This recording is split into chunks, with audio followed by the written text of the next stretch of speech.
welcome to HBRV Lifestyle, the podcast. I am the host, the Honey Badger, here to give it to you straight and transparent about the RV business, as well as other things. Lots to talk about today, especially with New Year's coming right around the corner. New Year's Eve tomorrow, 2025, like right around the corner. First off, I want to start with the fact that yes, I did get a job. I'm not going to talk about it yet until I'm a little more settled in. But we'll say that things are going good. I will be at the Pleasanton show in Northern California to answer any questions. And I'm going to try to do some walkthrough videos of some brands you guys have requested. So that's going to be really interesting. So that's at the end of January. I'm not going to make it out to Tampa Bay, guys. I don't have the money. If I had the money, I would do it. But right now, I don't have the money to go to Tampa Bay. Hello, Dan, Nebraska brother. So that's, good morning, Mike Adams. So that's kind of the skinny of what's going on. As far as what the schedule looks like in January. I don't know when I'll be able to make it out to a show outside of California or Las Vegas. Maybe, again, maybe I could do the Portland show in March, but at very minimum, I'll be able to do the Northern California show at the end of January in a city called Pleasanton. So I'll probably be there for a couple of days. A few things to keep in mind right now, especially those of you that have not made it down to Snowbirdville yet. So, good morning, Paula. If you are planning on heading down to the southern states, southwest states, California, Texas, Florida for the winter, keep in mind that there is a part shortage coming. We've already started to see bits and pieces of it. Remember what I keep saying. There's a treaty problem with a lot of the harbors where a lot of this stuff is made. And I'm talking about like our circuit boards and, you know,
Can you hear now? Can you hear me now? Still no sound? Oh. We're good? Okay. All right. So going back, what I was saying was if something goes wrong in your coach, don't get mad at the states that you're traveling to that you can't get parts fast enough. Okay? Don't get upset with a parts guy when he says, oh yeah, that's going to be on back order.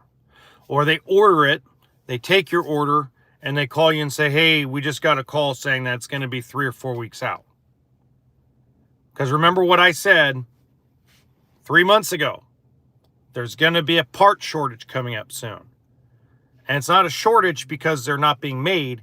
It's a shortage because of how long it's taking and what it's taking for them to ship parts from certain parts of the world, Africa, Asia, parts of Indonesian islands, all these places, Japan, all these places where they ship things to the United States is being delayed in a lot of respects because of arguments over trade, taxes, import-export fees. And it's something I said was coming, because it's funny who you meet in the world when you're in the RV industry, when you sell RVs, when you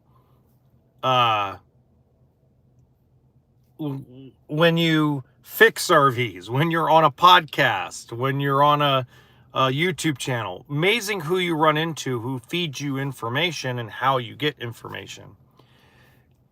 So it's very interesting because I already contacted and 2-3 months ago, I let a couple of RV executives kind of know that information. And they go, where'd you get that from? And I go, well, can't tell you, but I could tell you that this is coming. And they've even run into some part shortages here and there, again, because of where it's shipped. Now, most people will say, we'll just build it in the USA then. I totally agree. But let's say that's still ways away. I don't think Whirlpool or some of these other companies are in a hurry to not build things in Asia. It's cheaper to build it in Asia, ship it to the United States, and sell it than it is to have it built and shipped in the United States. And they ain't a small amount. It's a wide gap. How it was explained to me, it was interesting. How it was explained to me was, take a plastic plate that you buy for $1 at Walmart, or a little ceramic plate, and it's made in China. Okay. If it was made in the USA, it would be $3 to $3.25 for the same profit margin as the one built in China and shipped from China. You would think, having to travel halfway across the world, it would be more expensive or not really worth it. It is a huge gap. So that's the reason. And no offense, what's up, guys? No offense to Americans, but we're cheap people. We don't chase quality. If we chased quality as a general population, then the Coleman 17B travel trailer would not exist. Okay. Tent trailers would not exist. $25 tents for camping would not exist. Generally, when we go down to a store of any kind, the first thing we look at is we look at the price tag. And even if we know it's good quality, even if we know it's worth the money, we still, most of the time, not everybody, not every situation, but most of the time, we still go to the cheaper thing. Now, if we all cared about American-made quality, everybody would own a Winnebago motorhome instead of a Thor, a Newmar, a Forest River, because they're assembled in America. Winnebago motorhomes are built in America. See the difference? So Winnebago builds 70% of their coach in their own factory in Forest City, Iowa. Cabinets, all their materials for the clothing, for the cushions and couches, their own doors, their own cabinet, their own storage doors, their own tanks, holding tanks. The only things Winnebago doesn't build themselves are their appliances, the chassis, and basically the electrical and plumbing. The rest of it's all built in America. Everything else is stamped made in America. And Winnebago has always been more money. It's very bland looking, a lot of it, but it's always been built and made in America. Yet there are fewer Winnebago motorhomes on the road than there are Thor. Thor gets a bad rap, bad quality. I posted a video about a Miramar motorhome, and everyone started yelling and screaming about how crappy it is. Go read reviews before you buy a Thor. Yet every single day, more Thor motorhomes are sold in the United States because they're cheaper than a Winnebago. And Thor is assembled with parts mainly from where? Asia.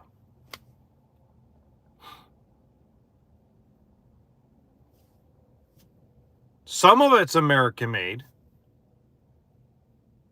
but most of it is shipped from overseas. So obviously, if Thor Motorhomes is still in business, even if they have bad quality, it tells you that most of us, not all of us, but most of us care more about the price tag and the look of something than the quality and having it built in America. So as long as that attitude stays, we're going to continue to have these problems. And what I'm talking about is these parts shipping problems.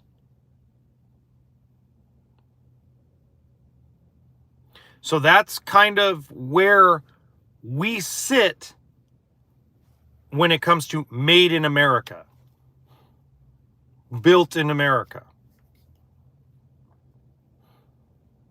If you look, Ford and a lot of other automakers have their parts assembled in many other countries, including Mexico. Because if everything was built in America on a Ford, a Chevy, a Dodge, a Ram, they would not be able to compete with Japan or Korea's cars. Because we as Americans, once again, we as Americans, as a general statement, are cheap. And we don't care about quality. I'll give you a great example. And this is not to make anybody offend anybody. I was sitting with a young lady a couple days ago, and I was showing her the difference between a Lance travel trailer and a Salem travel trailer. I had a used Lance that's freaking in the wrapper, really great. Lance, when you take care of them, can stand the test of time. They're a great trailer. Salem entry level. Okay. They both are the same price. So she could get a $45,000, $50,000 brand new trailer used for 14 grand. Or she could go buy a brand new trailer for $17,000.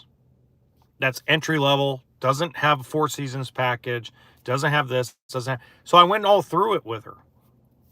First thing she says is, I can't do the interior color of the Lance. It's too dark. It's a light brown, by the way. What it is she liked the white cabinets in the Salem. And even though it's a lesser quality unit, because the eyes liked it, and because the price tag was low, they moved forward with a purchase. So again, our eyes and the look of something gives our mental picture of whether we like something or not. That's why that's why you notice, like, after a certain thing sells, R&D stands for research and duplicate in the RV industry, because everybody just starts duplicating as quick as they can, because that's selling.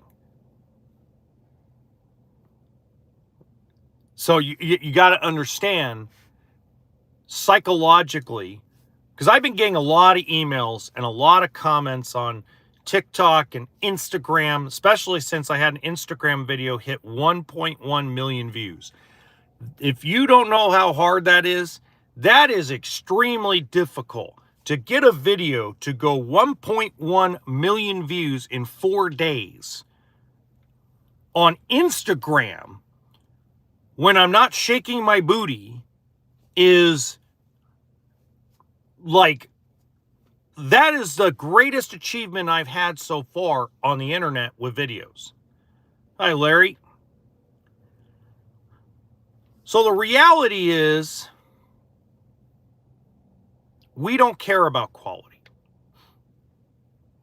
We care about the price tag. We care about how it makes us feel when we walk inside. We don't care. You could have I'll give you a great example. If everybody loved quality, they would buy Intech travel trailers, Airstream travel trailers, pre-2020 Lance, post-2022 Lance. They would buy more Cedar Creek fifth wheels. They would buy more Mobile Suites fifth wheels. They would buy more Winnebago motorhomes. They would buy, I'm thinking of a toy hauler now. More, can't really go toy hauler because everybody kind of builds a lot of it the same. But there would be more of those sold and on the road than there would be Coleman 17Bs. The Coleman 17B, over 11,000 of them sold in 2024. Over 11,000 Coleman 17Bs. By the way, that doesn't include the Aspen Trail version or the Colorado version. If you combine all the 17B floor plans that are built by every manufacturer, 15% of the shipped units this year were those products and sold.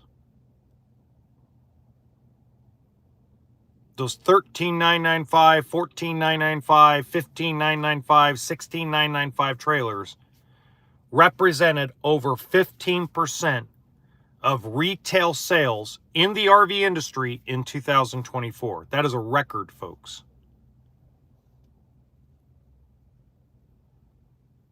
Those are not high quality travel trailers.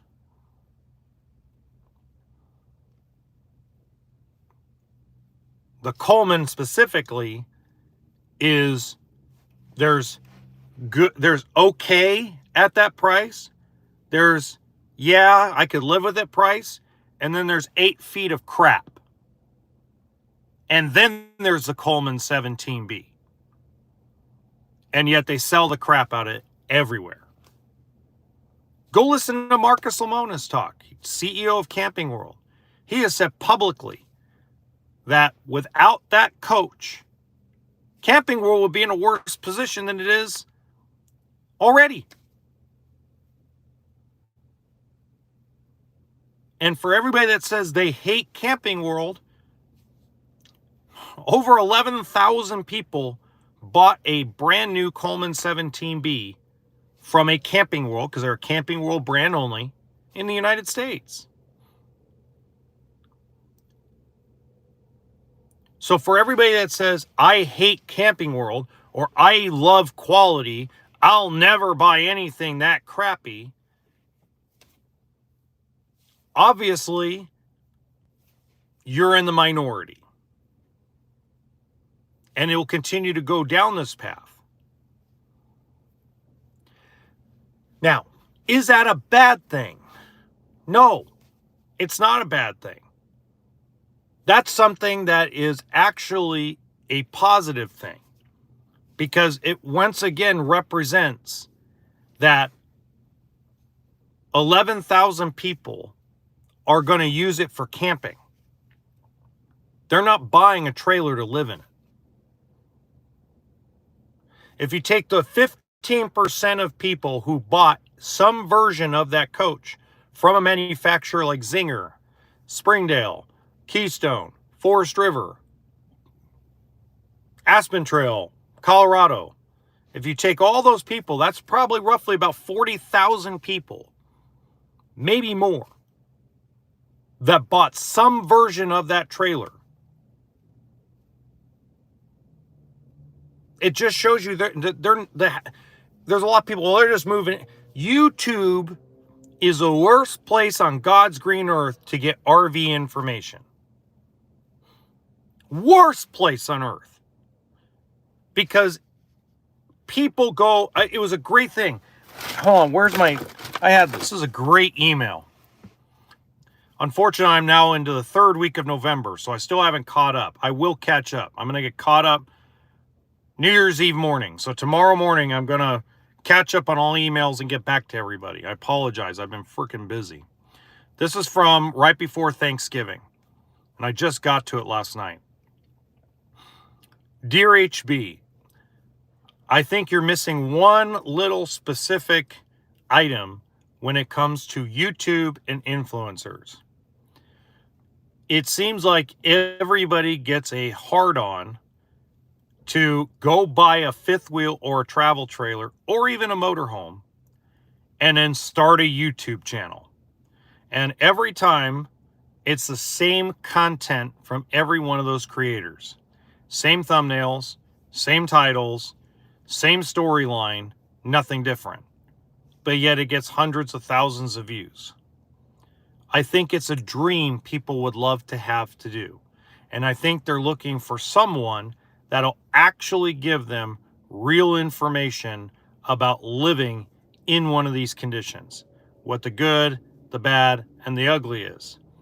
Unfortunately, the closest thing we have to that is paving new paths, but unfortunately, they stopped because of all the frame flex and frame failure problems. The reality is most people that I am around when we go RVing use their rig maybe 2 to 4 times a year. And usually, especially here in Arizona, everything's pretty relatively close. We travel less than 300 miles each way.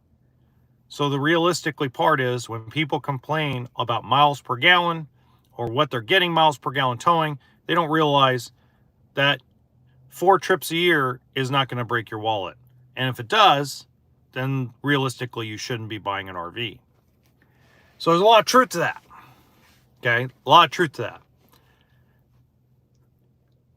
There's a lot of misconceptions that everybody that's buying an RV is going to live in it. I hear that all the time. Oh, they're probably just buying one to live in it. No. 95% of people use their RV 3 to 4 times a year. And if you actually look at, and Liz Amazing is a great source of information for this. Go back to Liz Amazing's library. She's got extensive library. And start counting how many of the people that are having Armageddon level problems, not frame problems, just other problems. We know about frame failure and frame flex with Grand Design and everything else. I'm talking about like other problems, like major leaks, electrical not working. I mean, there's a bunch of things that she has in her library of content. How many of those people are living in their rig full time?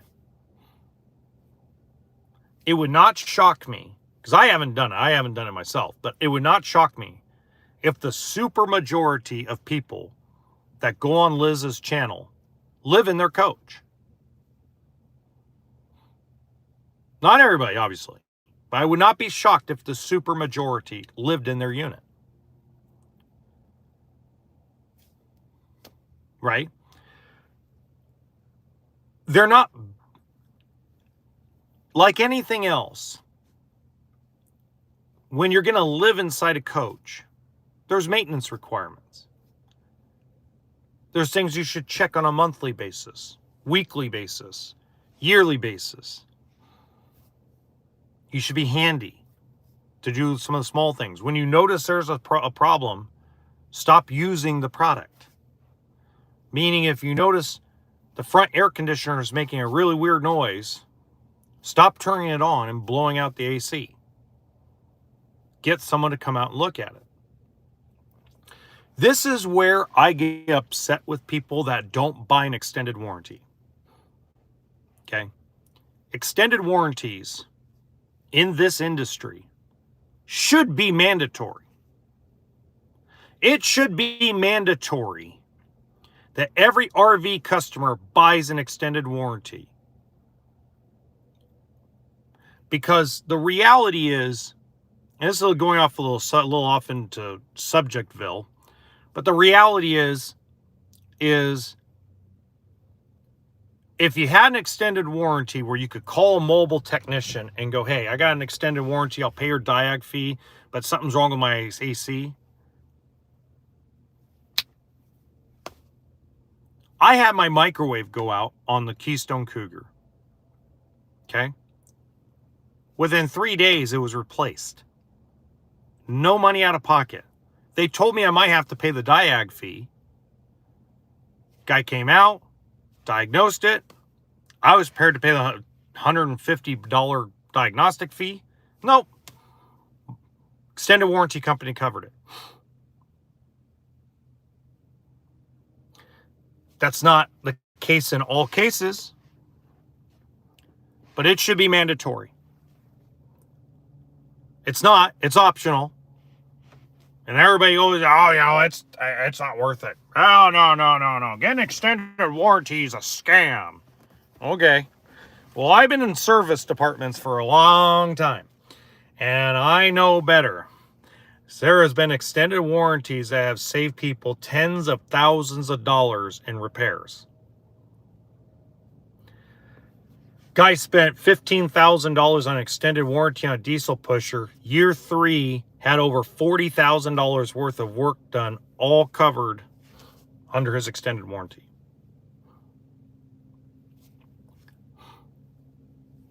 Anyway, I got off a little off subject.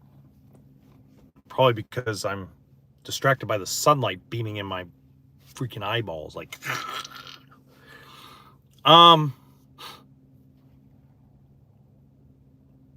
where was I at? Oh, so getting back to this Made in America thing, as long as those cheap trailers represent 15 to 20% of the market,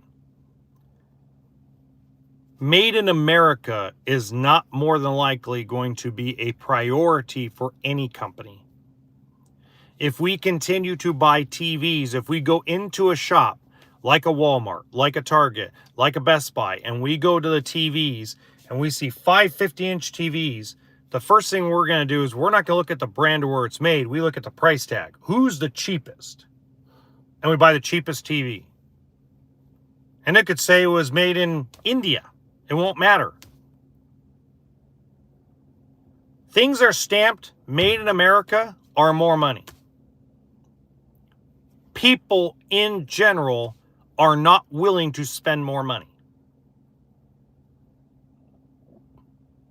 That's why Amazon's so popular.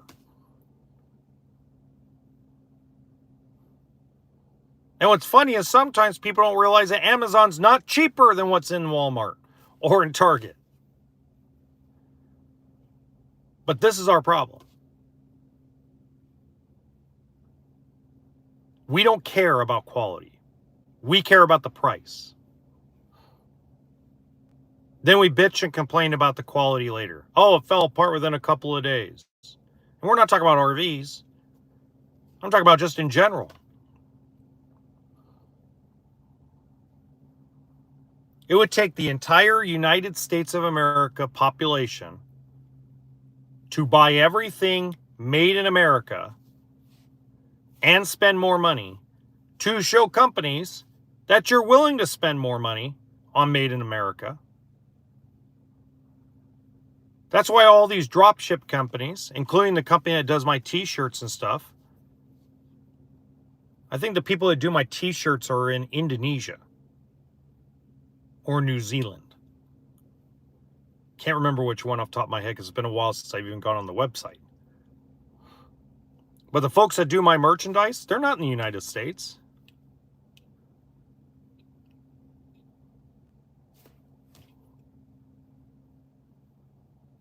Fact of life. Because if someone did my shirts and my hoodies in the United States, they'd be 30-40% more. Nobody's going to spend $70 on a hoodie for HBRV Lifestyle just because it has Made in America label. They're going to look at that and go, that's too much money. What's it made of? Gold thread?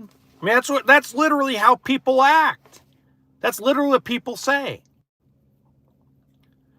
How many of you went into your store when you were going to go buy some clothes and go check the tag to see where it was made? No, you check the tag to see what the size is, and you look at the price, and you feel the fabric. It doesn't matter to you if it was made in America. That's a general statement because some of you might. But as a population, excuse my language, but we don't give a shit.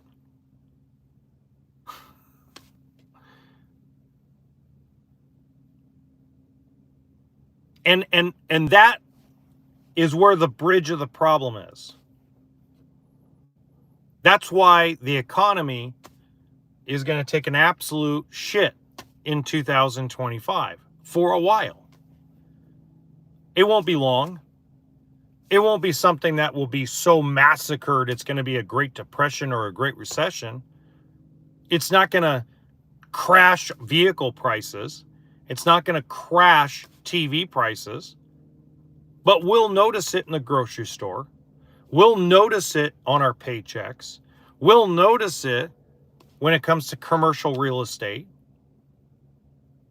And we'll notice it in certain jobs like real estate, like mortgages. People that are in the finance world and the banking world are going to feel it more than anybody.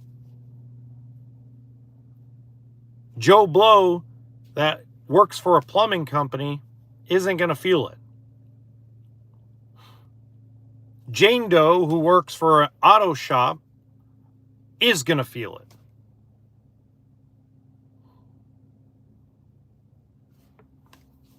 So it's just a matter of, again, if everybody wants high quality stuff, you have to be willing to pay more money. You can't say, oh, that's out of my budget. Oh, okay. So you don't care whether it's made in America or high quality then. You only care about the price tag.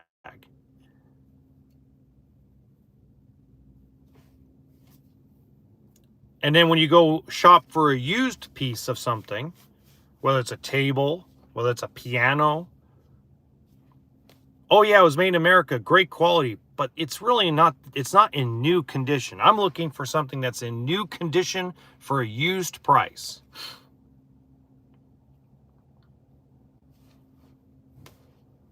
Okay. Cool. Hard to find that. And when you do, the owner wants all the money and more than likely more money than you want to spend. Or it's too old. I love hearing that stuff because it's like the realistic, it's just like dating anymore. The expectations of what people are looking for in their partners is far beyond what is even remotely possible on a mass scale. So people have these high regard for everything and these high expectations, especially when they're buying something that's used, whether they're going and buying clothes, whether they're going and buying a car, whatever it may be. And those unrealistic expectations start coming in. Well, you know, it has too many scratches, or the fabric's a little faded. What'd you expect? I mean, we need to get up here as a country, as a people, as a culture. We need to have an understanding that if our budget calls for water, we don't buy champagne. We buy water. If our budget calls for Coors Light, we're not buying Johnny Walker Blue Label. Okay? And if we don't do that, we're going to continue to be grouchy about things. So, tomorrow morning is the last episode of the year. There's no episode on New Year's Day. I'll be back on January 2nd. And tomorrow is special because we're going to be the first episode downloaded to Spotify, Amazon, and iHeart for the first time in a long time. Score. So until next time, until tomorrow, remember RV stands for Toolkit and Sense of Humor.